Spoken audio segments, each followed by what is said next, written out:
Welcome to my channel. My name is Kat7th, and I'll be your host today. Okay, this is something someone wanted me to react to real quick. Why are most gacha characters women? And he said there was a lot of ZZZ in this video, so sure. As per request, I'll react to it.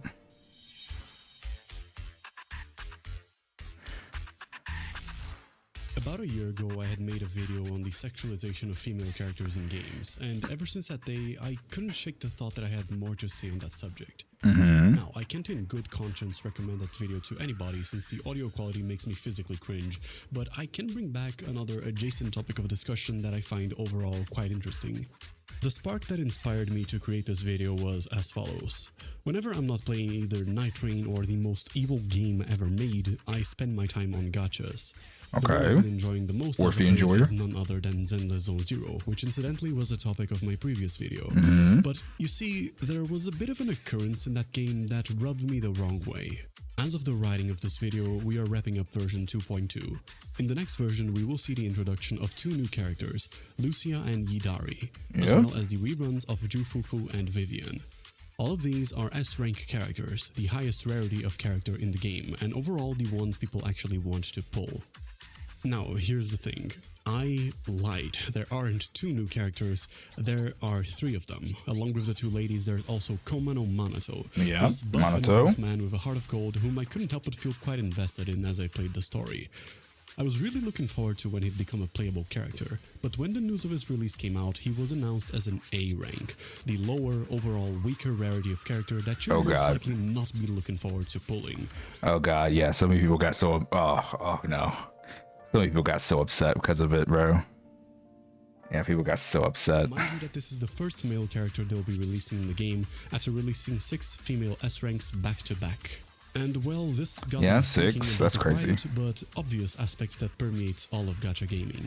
That being the ratio of male to female characters. I am going to do a cold read and assume that you are a gacha player since, well, you clicked on this video. Yes, I am a gacha player. Touches on the topic semi-frequently. Pick the gacha game you like the most and tell me, are there more male characters or more female characters?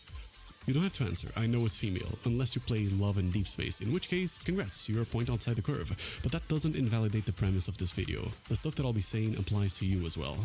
Seeing this pattern, as well as what happened to Manato, I thought that there could be a tendency in gacha games to make male characters of a lower rarity, and so I decided to gather a bit of data from the gachas I actively play.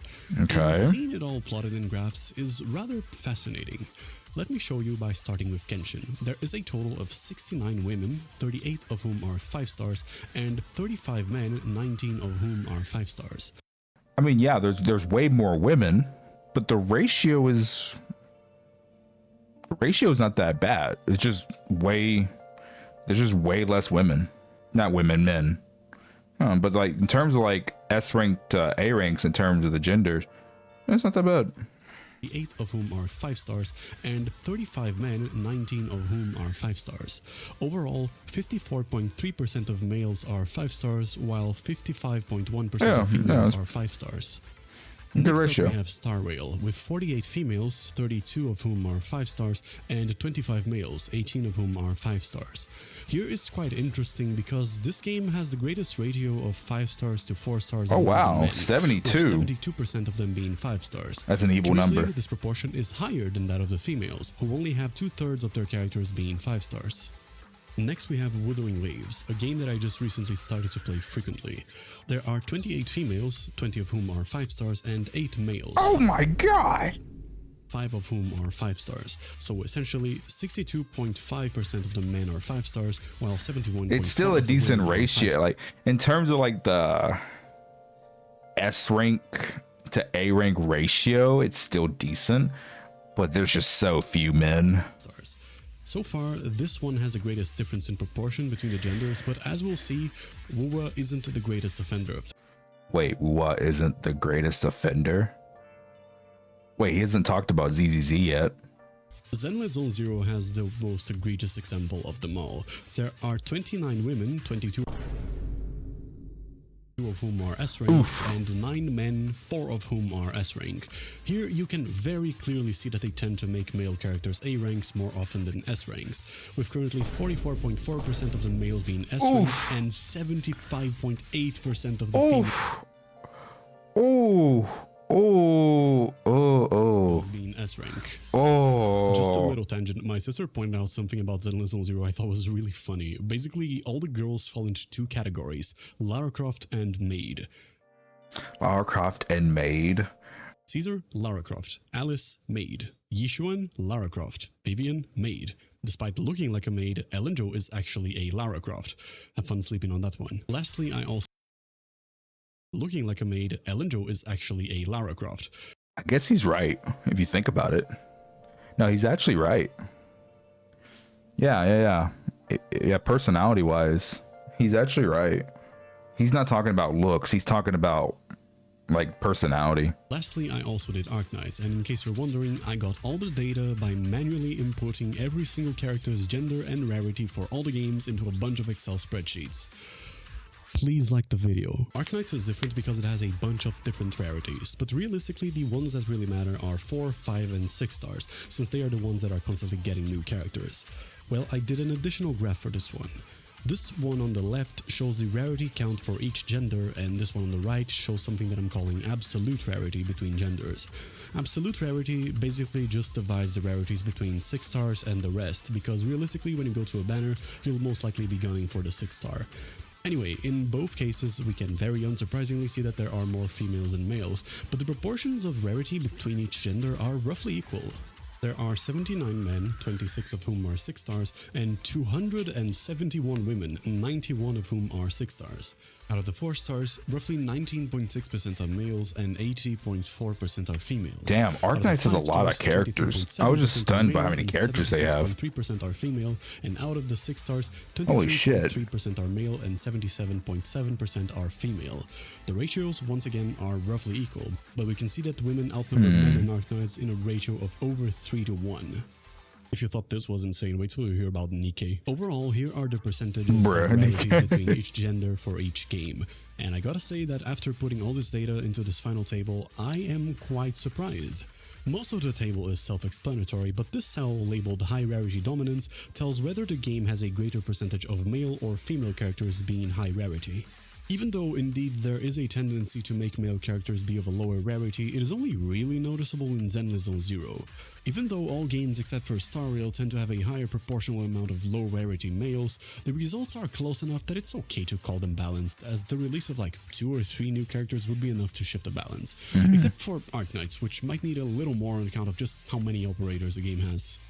So indeed there appears to be a bias towards making male characters of a lower rarity, but it's nowhere near as extreme as I thought it was going to be. But even after learning all of this and coming to this conclusion myself, I am still pissy about Manato. This beautiful hunk of a man whom we've been introduced to back in version 2.0 is an A rank. Meanwhile, we're getting 2 new female S rank characters who didn't as much as appear on the trailer for the 2.0 update. I think that was it, right? Like people weren't necessarily upset that Kamado was an A rank because he was a male. It was more so he had like a lot of story relevance, and then 2 characters that we had never seen in the story before just got S rank and he got A rank, right? I think that was the big issue that people had. They have no prior lore or even as much as a mention in the story. Hoyo quite literally pulled them out of their ass and gave Lucia Yishuan's fit. You think you're slick, I know what you're doing. As of the writing of this video, they do not exist in the canon of zzzero. You know who does? Manato, and he deserved better. That's not to say they shouldn't be releasing A ranks, but said A ranks should be the ones they're pulling out of their ass instead of 2 new S ranks. Okay, but here's the fundamental question. Does any of this really matter? No. Chad, does any of this really matter? Yes or no? Maybe. No. Perhaps. No, not really. No, of course not. Let me goon for real. I feel you. Nothing matters. But in the context of gacha gaming and marketing as a whole, the answer naturally goes a lot deeper than that. It doesn't take a genius to infer why the majority of gacha game characters are women. The majority of people who play video games, and gacha games specifically, are men.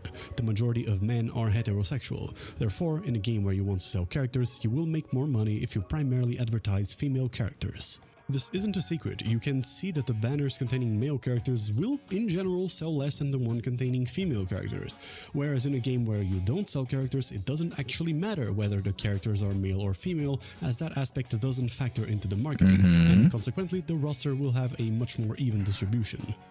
Okay, gacha games are about selling characters. No shit, Sherlock. Any other brilliant insights you'd like to share with the class? Well, I am glad you asked, hypothetical viewer, as the more I thought about the subject, the more I noticed countless aspects and design choices of these games that are tailor-made to make you pull out your credit card. Let's begin with something simple and obvious. Think of the last time you were in a public space you frequent. Maybe it's your work, your school, your college, a coffee shop, whatever.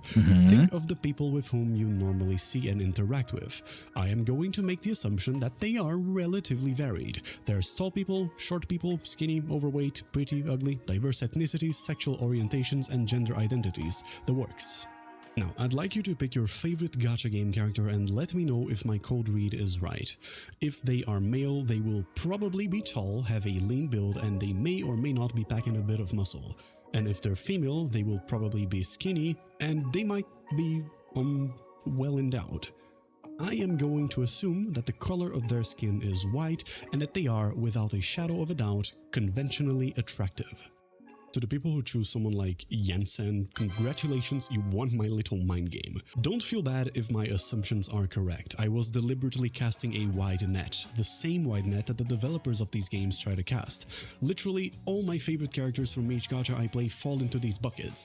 Of course they are conventionally attractive, because realistically, and I want you to answer this honestly, would you want to play as an ugly character? Actually, better yet, would you want to spend your hard-earned gacha currency on an ugly character? No, I think, unless they're meta, but maybe even so, that's not enough for me. I'm the type of person who won't watch an anime if I don't fuck with the art style or the appearance of the main characters, even if it is really good.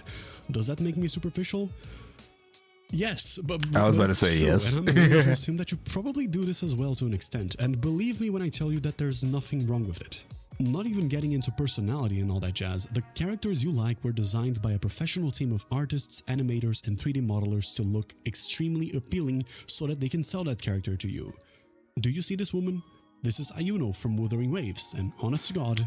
Yeah, I literally, I can't even blame it on that one, bro. You know, I re-downloaded Wuthering Waves, pulled her 3 times, made her my main DPS, cleared some content, and then I uninstalled. And now the next time I reinstall, she'll be on my account. Beautiful woman. Fuck this character. I'm sorry, it's true. She looked really attractive. Wait. And honest to God, I want to fuck this character. Truer words have never been spoken. I'm sorry, it's true. She looked really attractive, and it has nothing to do with her alt animation, I promise. I'd like to take a moment to say hello to my mother and my sister who watch all of my videos even when I told them not to. Thank you for the support, you both. I really appreciate it. But as I was saying, I got Ayuno because I thought she was pretty and hot. I didn't even play Wuthering Waves regularly before she released. My characters are all level 40 and I didn't even unlock Rina Sita yet. I started playing now because I wanted to have her, and the devs managed to craft a character so appealing to me that they managed to make me break out my wallet for a game that I didn't give a shit about beforehand. And this isn't the first time this has happened to me. I got into Arknights because I saw a fan art of Lapland and I wanted to know not only where she was from, but also whether I could have her as a playable character. Granted, I didn't pull out the credit card for her specifically, but through the use of that appealing character, Hypergriff, the developers of Arknights, managed to get themselves a loyal player who would not only reach max level on their game, but also would end up spending a non-negligible amount of money over the 5 years that I've played this game for. Think about this. By designing an appealing character, they managed to get themselves a new potential customer and not— If I make this into a video, let me know in the comment section down below. Did you get into ZZZ because of one specific character, or was it the game as a whole that got you to play? because I'm already seeing people in my chat saying that like they got into the game because of one specific character. I'm actually curious. Or even through direct marketing. Imagine how often this happens. Character design is a really powerful asset, and creating a character that is either hot or cute or cool or whatever is such a high priority that it sometimes takes precedence over making sense. For example, this is Yanagi. She is an intelligence officer at HANDS Section 6, a task force made for dealing and venturing into hollows. It is quite literally her job to fight monsters. So riddle me this. Why in the hot, crispy, Kentucky Fried fuck is she wearing high heels? The same criticism goes to her boss, or better yet, to an actual fucking soldier in the army. Well, that's actually funny. He's talking about the women characters wearing high heels. So like, I'm pretty sure there was someone on Reddit that did something for like every Hoyo game, and it was like less than 5% of all Hoyoverse females don't wear high heels for Genshin Impact, Star Rail, and ZZZ. I don't think he did it for HI3. But I'm pretty sure he did it for Genshin Impact, Star Rail, and and ZZZ. It was like less than 5% of Hoyoverse females do not wear high heels, which is crazy. Like the vast majority of them wear high heels. Like how do these girls be fighting in these things, bro? Like, bro, they all got high heels on. How do they be fighting in this? As the girlies in the audience may know, wearing heels is a fucking nightmare, yet in Fictionland, every other female character who is frequently involved in combat situations is wearing them. Something artistic license, who gives a shit. It only proves how skilled those characters are in combat since they can kick ass and wear heels at the same time. Okay, perfectly valid, but the point I'm trying to make here is that aesthetic is the main driving force here, not logical cohesion. If we were striving for realism, a female soldier would look like this. In a fantasy setting, a female fighter would look like this. Don't get me wrong, I think plate armor looks delightful, but neither I nor the majority of the population can beat off to someone wearing it. Henceforth, no characters meant to be sold shall be designed wearing it. I mean, isn't the famous saying, like, doesn't it go something around the lines, right? When it comes to female characters in games, the less that they wear, the better their armor is, right? Like, someone made, oh my god, I gotta find that video. Someone made a video, it got like millions of views. It was so funny. I gotta find that video. If I find the video, I'll link it in the description. But like, the guy went up to the dude in the like this fantasy setting, and he was asking for some armor, and he gave him like a full bodysuit, like, you know, armor plating and everything. And then the girl went right behind him thinking she's gonna get the same thing, and the dude handed her a fucking bikini. Bro, what the fuck, bro? Why? But it's okay to have NPCs wearing them since those are not for sale. Another thing that ties into appearance, some gachas will have a banner not only of their character but also of a complementary piece of equipment that was tailor-made for said character, both in the benefits that it brings as well as its design. Of course, you can use some other equipment, but it won't work quite as well and it most likely won't fit the character's aesthetic.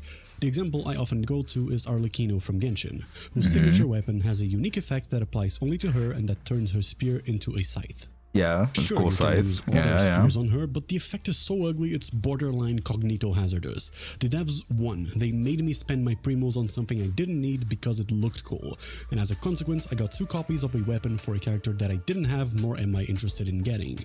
The weapon banner is a scam and I will die. It is. Before you ask, yes, I still play Genshin, no, I am not proud of it, yes, I am a hypocrite, and yes, it still makes me want to kill myself, but I must stay strong for my wife Columbina. Once I get her, I will surely 100% completely quit for real this time, but for now, she's got me in a chokehold.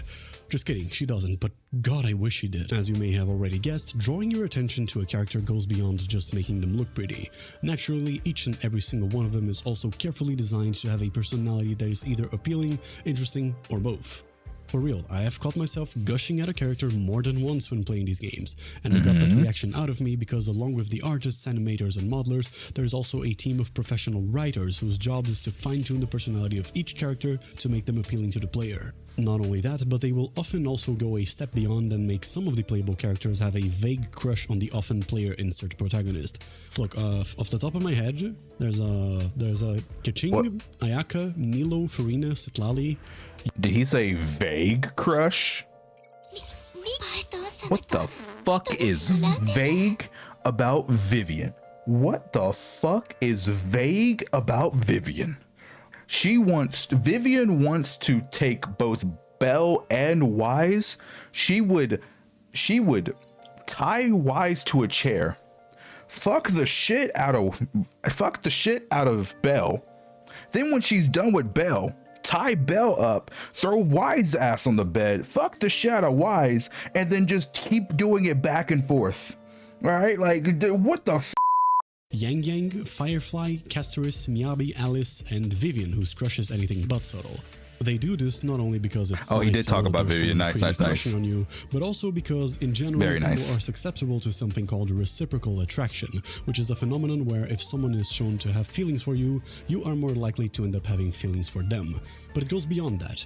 Ever notice how the relationship status of all playable characters is never or almost never disclosed? This is very much on purpose. It is in the devs' interest to make their characters vaguely single so that it increases the chances that people will be attracted to them and not feel bad while doing so. I think the only playable characters I know of in the 5 games I've mentioned who are confirmed to have been in at least one relationship before are Vupis Foglia from Arknights, who is Suzerain's mom, and Alice from Genshin, who is Klee's mom. Yeah, and Klee talked about her dad. It's been so long since I've done that shit, but I'm more than 100% sure Klee has talked about her dad before. So her dad is canon.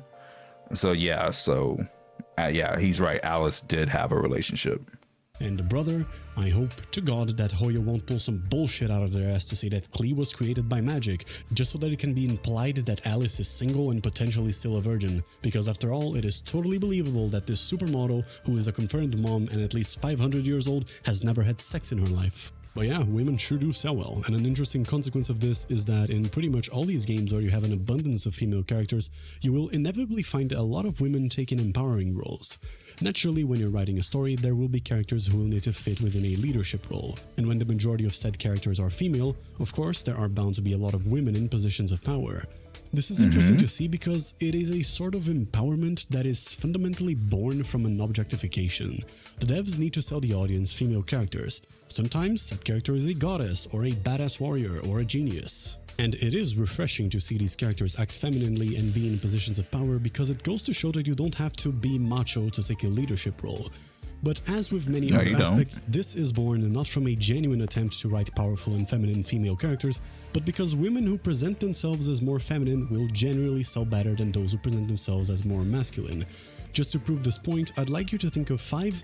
Wait, what did he say? Women who are more feminine will sell better than women who are more masculine? Because women who present themselves as more feminine will generally sell better than those who present themselves as more masculine. Just to prove this point, I'd like you to think of 5 playable... I do think most of the characters in these gacha games most of the female characters are feminine, but more masculine female characters can sell. They absolutely can. Caesar's right there. Yeah, Caesar is what's the saying about Caesar, right? Born shoujo. What is it, chat? I've seen it before. I just can't think right now. Yeah, born to shoujo, forced to shonen. Right, because Caesar likes romantic shit. Like, she loves romantic shit, right? But yeah, no, more masculine women can sell though. What, we got Fei Xiao, Arlecchino, and there's a few others. What, Zani from Wuwa, they absolutely can sell. Female gacha characters who lean more towards the masculine side. The ones I can think of are Arlecchino from Genshin, and in Arknights there's Scavenger, Dagenbrecher, and Asbestos. I can't really think of a 5th, and honestly, I don't really think those 4 are good fits at all. And before we wrap this video up, let me just briefly mention a very, very ugly facet of gacha gaming that I feel needs to be acknowledged. Dear viewer, after all the information I've presented to you about how every aspect of a character is carefully curated to make them as alluring as possible to their target audience, I would like to pose you a simple question. Why, in the name of fuck, do these games have children as playable characters? I am so glad he asked this question, because I was literally, that's crazy. I gotta tell Lynn, yo, I gotta send this video to Lynn. I gotta, wait, let me get this link. Let me send it to Lynn, because that's crazy, bro. Me and Lynn were literally just talking about this 2 days ago on VC. In my honest to God opinion, there is nothing wrong with kid characters if they're done correctly, right? There's nothing wrong. I would prefer more adult female characters, obviously. I would prefer that, but there's nothing wrong if it's done correctly. Because when you go back and you think about, let's think about some popular animes that we grew up with, chat. Type 1 if you've seen Hunter x Hunter. Yeah, exactly. A lot of us. And Hunter x Hunter is considered one of the best animes of all time, right? I'm not saying it is the best anime of all time, but it's definitely one of the best, like considered worldwide by people who've seen it, right? A lot of the characters were kids, right? Think about the original Dragon Ball when Goku was a kid. There's nothing wrong with children in fictional media, right? Because it can be good, right? There's nothing wrong. It's only when you get weird. Like, it's only when the shit gets weird where it's like, okay, bro, this is a problem. Moreover, why are all these characters little girls specifically? After all, I know why. We know the answer to this question. We all know the answer to this question. my problem is with the people who are the target audience for those characters, as well as the companies that choose to capitalize on something so fundamentally immoral. I got Nahida, I think, on her second banner because she was meta, and that's a decision that I have since come to regret. Nowadays, after some reflection, I find the fact that these characters are products to be profoundly perturbing. I don't care that Verena is really good. I don't care that she's ranked SS. I play adult characters, and if a lolly is meta, I don't use her. I would like you to take a moment to really think about. I think that's just such a... Again, it's his take, right?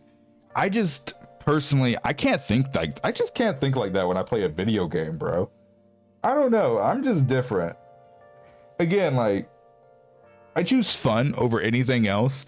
And if I forced myself to not use a character that I thought was fun just because of the way they looked, then what the fuck am I playing a video game for? That's my honest, like, am I crazy? Why am I playing a video game if I force myself to use a character that's not fun just because of the way they look? I think that's so stupid. Being like, okay, this character is really fun to play, but I hate the way they look. It's like, you just said they're... Nigga, it's a video game! Look, I'm not trying to, like... Again, if you're someone who would skip, I'm not saying you're wrong. At the end of the day, it is your account. It is your pools. You do whatever the fuck you want with them. I just know for me personally, I can't skip fun. That's just me personally. I can't skip fun. If I have fun with an agent, I'm gonna pull them. I skipped C specifically because I didn't like the way she looked on a scooter, so the design definitely affects which character I pull. I understand that, Dim. You'll see these lolly characters taking roles and positions that it makes no sense for a child to be in. Aino is a genius engineer. What is the harm of bumping her age up by at least a decade instead of making her like 9? The same goes for the literal goddess of knowledge, Nahida. She adheres to that trope of being a lolly, but it's okay, bro, because she's actually 500 years old. No, it isn't okay. Also, how do we get to lolly talk? Why are most gacha characters women? I feel like this is now... I feel like we got into the... We're on a rant that he doesn't like lollies. How do we get here? We went from talking about ratios of males to females and a lot of different gacha games in this video to now we're talking about how do we get here? If it looks like a child and acts like a child, it is a child. This brings into question the ethics of playing a game that, technically in the most literal sense of the word, objectifies children, and furthermore, whether it is wrong of the player to play and endorse such a game. While this question makes me very uncomfortable, I ultimately think that the player is utterly blameless. Like, you shouldn't feel bad for using child characters because there are no actual children coming to harm. It's just a fucked up business strategy. The wrong is in the company that thinks selling fictional children is an ethical marketing strategy. Sure, by playing their game you are giving them what they want, but I'd like to believe that you can like the art without liking the artist. Playing these games doesn't make you a bad person, both because they and you are so much more than that. But still, I think that this aspect is something that people should bear in mind. I apologize for the rant. It's just that, like... Yeah, like, that whole rant, like, bro, like, you were doing good the whole video talking about, like, you know, ratios to male, female, and then, like, other gacha games and percentages. You were doing so good, and then, like, we got to your hatred on lollies. Like, what that wasn't the video, bro. You could have made that your own separate video. That's been in my mind for such a long time, and I just had to get it out there. Back to the topic at hand. Is all of this marketability and fine-tuning of the characters actually a bad thing?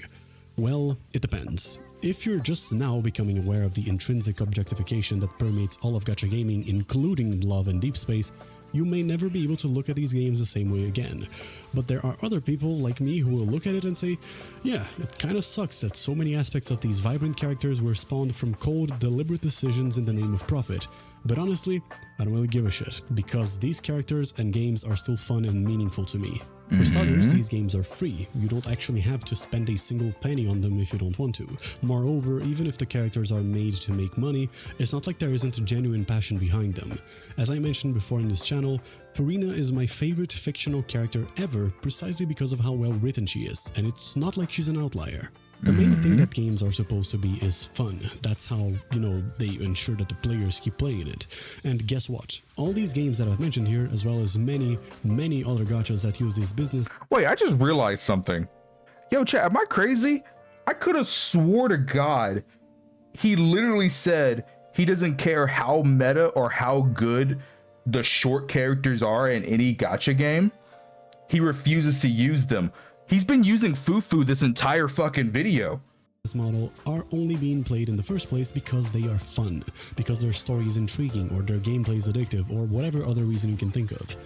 While I would appreciate there being a more even split between men and women and no lollies among the playable roster, fundamentally I'm still having fun with these games regardless, and that's what should matter. It is whether or not you are having fun. If I find a character appealing, I will go get it, and I won't complain about being sold a product because not only did I get what I wanted, I actively know what I was getting into when I decided to play a game like this. And the same goes to you. Thank you for watching. Okay, he's done. Okay, cool. Otherwise, I think it was overall a pretty good video. Other than the whole lolly rant, like, brother, if you have a disdain for short characters, you could have just made that your own video. You could have just made that your own video because you obviously were pretty passionate about that. I would have, yeah, you could have left that out of this one and just made it its own video. But hey, otherwise, hey, cool. Because sex sells. Thanks for watching. Yeah. Here, I'll give you a thumbs up. Okay, cool.